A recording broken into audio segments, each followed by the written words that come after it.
Bonjour tout le monde. Après IME 2025, le premier exercice de HMMT février 2025. C'est un sujet tout à fait abordable d'arithmétique. Calculer la somme des diviseurs positifs, y compris 1, de 9 factoriels qui ont 1 comme chiffre des unités. Alors comme souvent dans les problèmes d'arithmétique, une chose qui est toujours bonne à tenter, c'est la décomposition en produit de facteurs premiers. Et là, on va décomposer 9 factoriels, qui est égal à 2 fois 3 fois 4 fois 5 fois 6 fois 7 fois 8 fois 9, c'est-à-dire 2 fois 3 fois 2 au carré fois 5 fois 2 fois 3 fois 7 fois 2 au cube fois 3 au carré. Je regroupe les puissances entre elles. J'obtiens que 9 factoriel est égal à 2 puissance 7 fois 3 puissance 4 fois 5 puissance 1 fois 7 puissance 1. Et nous, ce qu'on cherche, ce sont les diviseurs de 9 factoriels qui se terminent par 1.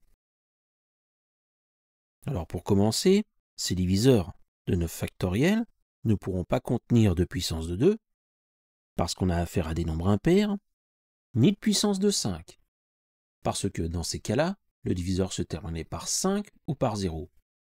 Et nous, on veut qu'il se termine par 1. Donc on obtient que tout diviseur n vérifiant l'énoncé est de la forme n est égal à 3 puissance p fois 7 puissance q, avec p compris entre 0 et 4, et q compris entre 0 et 1. Si q est égal à 0, eh bien n pourrait être égal à 1, 3, 9, 27 ou 81.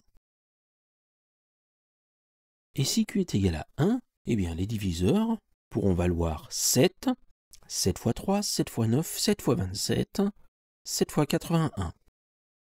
7 fois 3, c'est 21. 7 fois 9, 63. 7 fois 27, c'est 7 fois 20, 140, plus 7 fois 7, 49, autrement dit 189. Et 7 fois 81, 7 fois 8, 56, donc 560 plus 7, 567.